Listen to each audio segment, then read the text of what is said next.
Tate Chronicles now transmitting. Welcome to the Tate Chronicles on HealthcareNOW Radio. And now, here's your host, Jim Tate.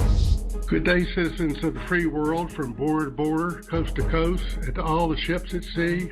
I bring you a warm welcome. This is your correspondent, Jim Tate, and thank you for tuning into the Tate Chronicles. Join me as we cut through the fog that exists at the leading edge of healthcare technology. Our mission is simple. We're searching for beneficial disruption in healthcare from emerging technologies. I'm really pleased today. My guest is Jeff Lynn. Jeff's the Senior Vice President of Product Management for InstaMed. He's a thought leader on the latest trends, regulations, and innovations impacting the healthcare payments landscape. Jeff, I appreciate you sharing your time with us today. I'm glad to be on your show. Thank you, Jim. Yeah, I frequently conduct interviews in the area of healthcare technology where we cover such topics as interoperability and security, patient portals, things like that. One area I'm particularly glad to be discussing today, because I've got some questions for you about it, Jeff, is technology related to patient payments. Now, not too long ago, showing my age a little bit here, but provider reimbursement was totally paper-based. Even the Medicare system, forms would be printed out and mailed into CMS. And so we've come a long way. So we want to talk some about where we came from, where we are now, and where we might be headed in this. So if you could just give us a little overview of what's known as patient payment technology. Yeah, no, and once again, thank you, Jim, for bringing me on the show. You know, I'll call it patient payment technology has become more and more important as you know, back to the Medicare Modernization Act. I want to say 15, 20 years ago, where the rise of HSAs was happening, but more importantly, the rise of high deductible health plans and sort of the shifting of the patient payment responsibility over to the consumer or the patient. And, you know, I think you highlighted this early on, which is, you know, 20, 30 years ago, maybe even as far as 10 years ago, sort of a provider, you know, most of their revenue was being paid by a small set group of payers, whether it's a Medicare, Medicaid, a Blues, commercial payers, you name it. That was kind of where 95 to 99% of the revenue was being driven from. That's changed. And now we're seeing that shift happening where instead of the 10 to 15 insurance companies where I'm getting paid, now it's those 10 to 15 still exists, but now I have to go engage and collect payments from 10,000, 100,000, 5,000, whatever that number is, and really collecting those patient payments. And it's you know, not doing that and not being prepared for that has material implications for these practices, you know, operating on thin margins and whatnot. And so I do think that, you know, that's sort of where the technology comes in, which is there has to be other ways to kind of engage and talk to those consumers and communicate about what they owe and how they can pay. And it's funny, I think as many of your listeners and you yourself know, Jim, which is, you know, like healthcare is so different than any other industry. You know, it's not like an Amazon where you know everything all up front and you pay before you get the good. It happens, you know, 30, 60, 90 days after the service is rendered, and you know there's a lot of different people that are coordinating your care. So I think that's where the technology comes in play, and that's really where InstaMed, which is kind of where I run the product organization from, really focuses on that. So it's really making sure that not only is it easy to collect the payment, but that's kind of our tagline is healthcare payment simplified, but it has to be secure, right? You talk about healthcare, you talk about payment, there's credit card information, there's lots of breaches that are occurring there. Mm-hmm. We want to make sure that that's being captured correctly. Number two is, you know, there's a lot of different players in that space, and we wanted to make sure that there's a single platform end-to-end that can actually manage all these payments, not only from I call it the consumer engagement, but also just the dollars in your bank account. So we call that full stack or the single platform. I think is really key into all of this. And then I think the third aspect here is making sure that we're focused on the network. And we kind of pride ourselves on this, which is we want to make sure that everyone has a fair share, and it's electronic, and that's our goal in all of this, because if we kind of favor in a healthcare environment where you have the insurance company, the providers, and the patient, we want to make sure that we're kind of simplifying that, making it all electronic, and getting rid of paper. And I think paper is a big problem in healthcare. I've heard anecdotally that it is the healthcare industry is the number one generator of paper print in the country, which is great for the USPS. But I think from a consumer experience perspective, it lacks a lot of that.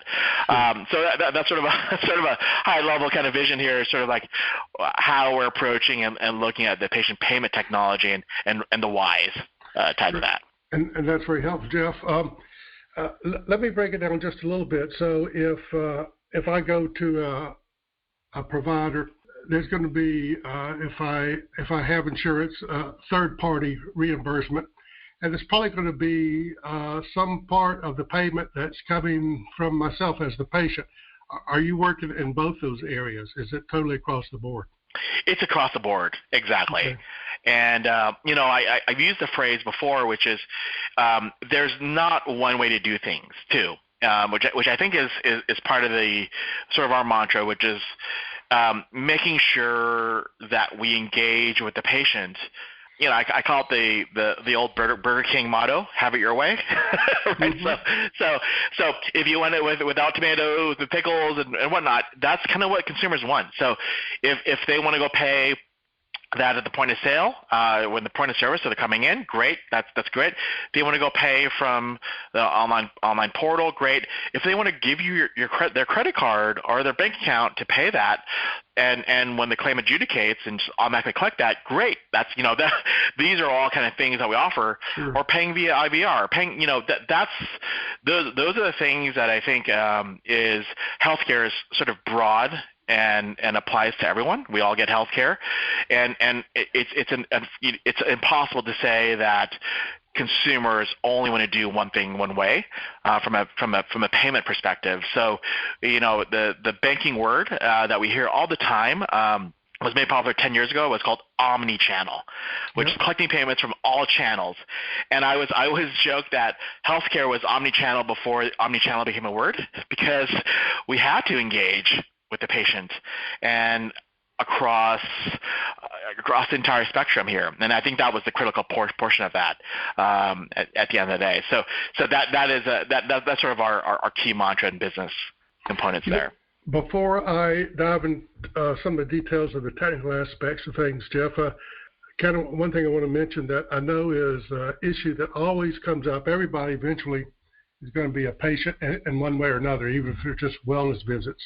And I would imagine it's totally outside the scope of what InstaMed or any other company can do based on our current healthcare reimbursement status in this country. But I used to work at a large pulmonary practice, and patients would call us when they were coming in and ask us what the charge was going to be for the day. And the best answer we could ever give was, well, it depends. And so kind of where you talk about the Amazon model or going to the supermarket or the gas station, you know up front what it's going to be. A kind of a modern version of not knowing what the cost may be for something is a routine screening. Colonoscopy is considered part of a wellness screening. And typically there's no charge whatsoever under the Affordable Care Act to have that done. And so a lot of folks could go in thinking that there's going to be nothing due from them on their side of the equation, but it goes from being screening to diagnostic if one polyp is taken. And so all of a sudden they may come out with a bill they thought was not going to exist. So I think that's one of those things that is, and many other examples like that, that are really systemic and have to do with the underlying regulations and regulatory /political/cultural aspects that are really at this point beyond the scope of any particular startup or established corporation or anybody really to address. You have any comments about that at all? Or? Yeah, no, I think that's a critical thing in all of this, right? Which is the expectation or the estimate and understanding how much to pay has a lot of variables to the point where you might have multiple claims inbound, so your deductibles, your coinsurance, you name it, could be changing. Today might be different than tomorrow, right? And even sort of like in the episode of that service, as you highlighted there's a lot of things that are going on there that could change, based off of when you checked in. I came in for some wellness visit, and through the discussion with the doctor, you decided to get more tests and et cetera. And I think that we can probably talk hours about the complexity of that. Sure. How we've kind of looked at this is, we've kind of studied this for quite some time, and we've seen a lot of providers ask us what to do. And one of the things we saw early on was, and we still see this today, is providers were capturing or collecting all that payment up front, or not collecting at all. And both those things actually cause issues, right? You collect too much up front. Now you created an experience that you might need to be doing a lot of refunds on the back end and sending out checks and so on. And I've heard some anecdotes out there that cost $25 just to send out a single check back to the consumer. Not doing anything. Now the patient's left the door, and you don't have the ability to engage with the patient to talk to them about that. So there's a happy medium in between that, and then we'll call payment assurance, which is you should kind of provide a range of how much you think that the service or what it's going to be. But we kind of view this as, which is just not charge it. We call it automatic payments, which is, instead of the expectation that, you're coming in, it's probably going to be around $100 to $150 out of pocket or whatever your estimates tell you. But we're not going to charge you. We're not going to charge Jim as he comes in today. When the claim adjudicates is when we kind of engage and do the collection, but also making sure that you set expectations. You email or you text to Jim and to say 7 days beforehand and say, Jim, you have $100. As you came into ABC practice and you told us that you're going to be paying up to $150 and the bill's $120. You okay paying it? You send an email or text and then you pay. And I think it's that, at least that expectation setting and that the discussion that occurs, right? Which I think doesn't happen as much, right? Because I think it's not just the technology; it's the empathy that people are getting health care and they're looking for care.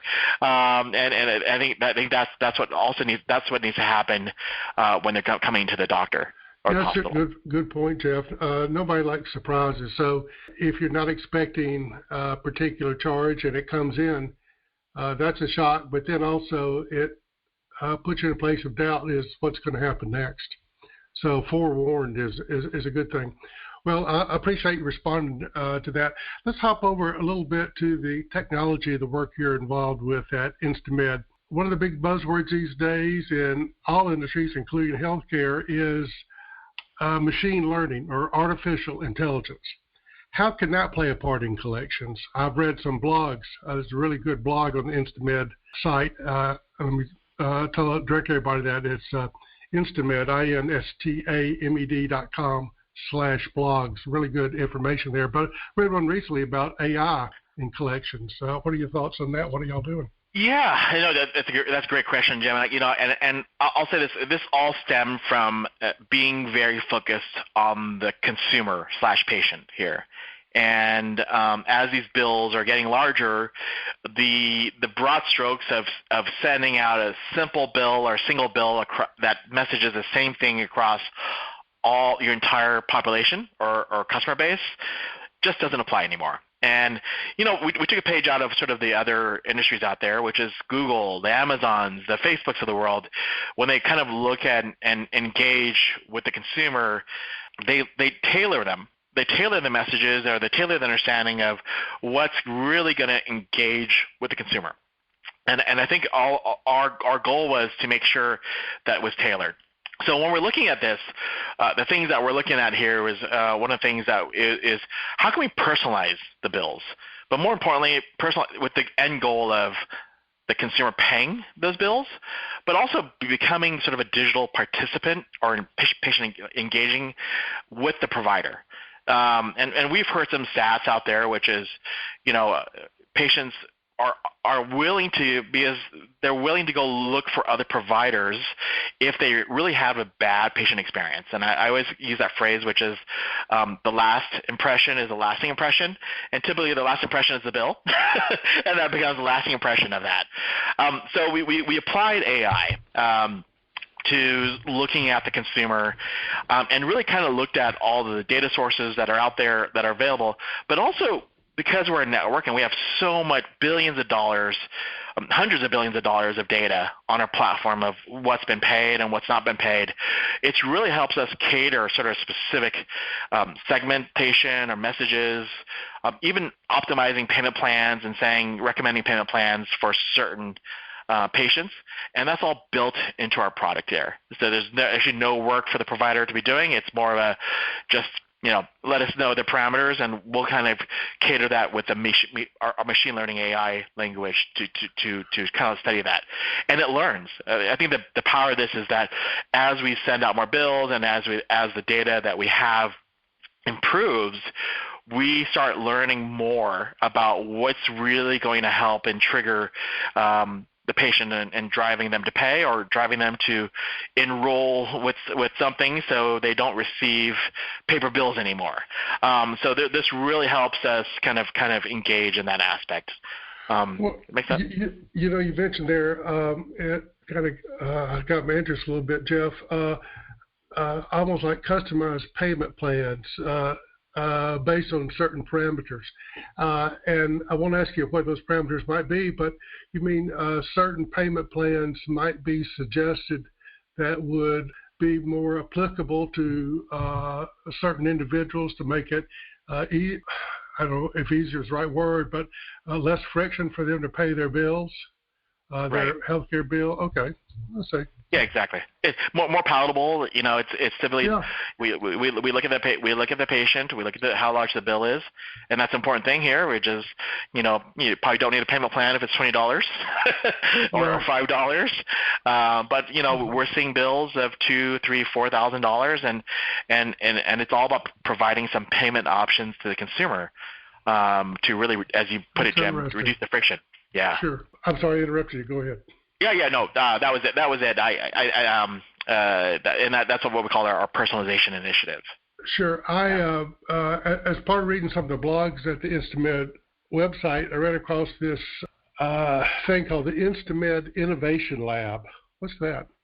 Yeah, so in the Innovation Lab, it's something that we do once a year, which is a healthcare payments conference here, and we do that in Philadelphia. We bring payers, providers into this conference, and we show off like we want to talk about really what's impacting and our customers, but also show sort of what things from an innovation perspective that are kind of driving and kind of get feedback from those customers as they walk in. And so I'll highlight some examples that we did 2 years ago, which is personalization. Things that we showed off tied to personalization, those became realities based off the feedback from that. Another example 2 years ago, maybe even 3 years ago, was us taking a picture of a bill and allowing the consumer to take a picture of the bill and having that bill be recognized and automatically paying that bill. Right, and so those are things that we kind of throw out these new ideas on kind of reducing the friction of the payment experience. Those are things that we want to get feedback from our users. Sure. Last year, for example, we launched the first blockchain prototype. Had even code out there that was posted on GitHub here that kind of really focused on the payment component between payers, providers, and the patients. And so the blockchain, I think is another key word that we're hearing out there, is something that we launched last year. We said, let's get some feedback. So I think it's always a forum that we use at the Healthcare Payment Summit to focus on kind of the new technologies that are impacting us, and I think part of us is that we're a fintech company at the end of the day, and I think that our mindset is to innovate and not be the status quo on this. So that's really our big focus. I know there's a lot of work that's been done on the reimbursement side around blockchain and healthcare. Quite a few organizations are involved with that, and the ability to track where a particular claim is at a certain point in time. And a permission blockchain where some folks have access to it, some don't, depending on where it is in the chain. But what you're referring to that you have in May, is that what's known as the Annual Payment Summit in Philadelphia? You got it, the Annual Healthcare Payment Summit. You got it. That's correct. Yeah, and we're doing that again next year. And I want to say it's probably in March. But that's it's a great summit here, and I think one of the interesting things about this, and I highlighted this early on, which is it's payers and providers getting together. It's rare that you see payer customers and provider customers in the same room talking about things that are kind of that they're focused on, and our goal was to kind of bring all the constituents together into the same room. Yeah. Well, one thing you touched on really is about newer expectations of consumers, and you mentioned taking a picture of a claim. A couple of years ago, my bank started allowing electronic deposits, but you had to have a device on your desk, and you would scan the check. And then maybe a year ago, it was just take a picture with your smartphone, and that worked. So that's a lot easier. And so that's the kind of expectations I think consumers are moving more and more to is I just want to do this on my smartphone. Right. You got it. And as we all know, smartphone usage is kind of skyrocketing across the board.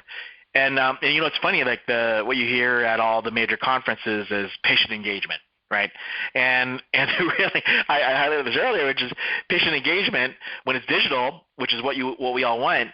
Is the counterpoint is that most of healthcare is paper-based. So how can you create patient engagement when it's paper-based here? And so we've always viewed this as payment naturally is a digital engagement point. So payment drives engagement, and then engagement drives payment, and it's sort of a vicious cycle. So no one. I don't even have a checkbook anymore. I don't even know where my stamps are here. Exactly. So. Yeah, exactly right. So why aren't you in so those are kind of key things tied to digital patient engagement that are critical. Yeah, that we laugh at. Yeah, sometimes. Jeff, we're going to be totally out of time. I can't believe it, in about 4 minutes here.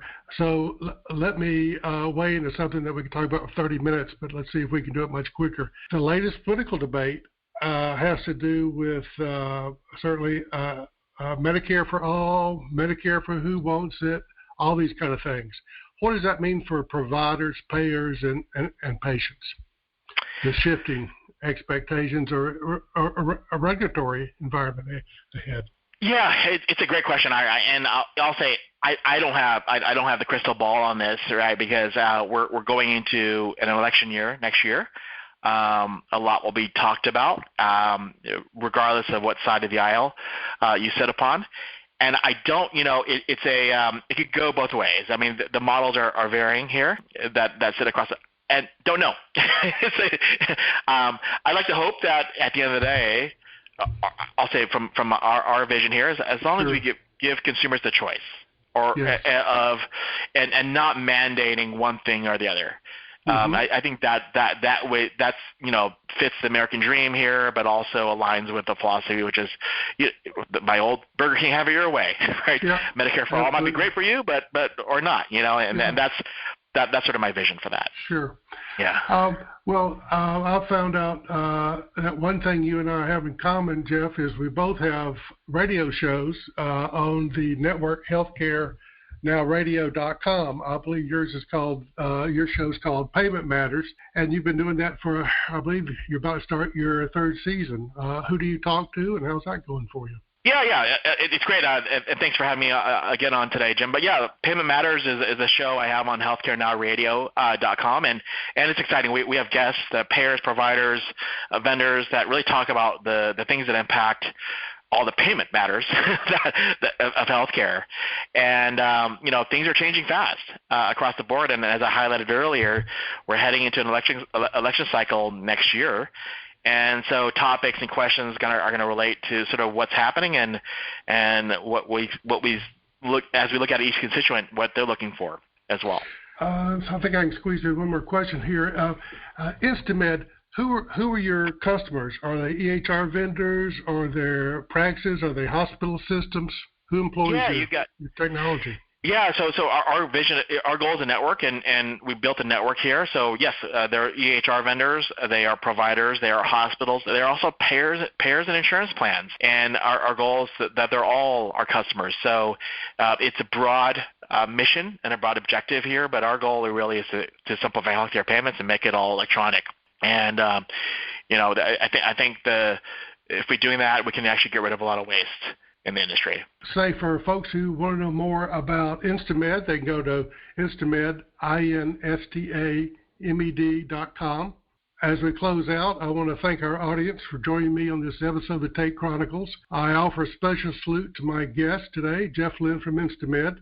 Jeff, thanks for coming aboard today. Jim, thanks for having me on. You can find more information on this show's program page at HealthcareNOWradio.com. Until we meet again, here's wishing you smooth sailing and safe harbors. Tate Chronicles transmission ending now.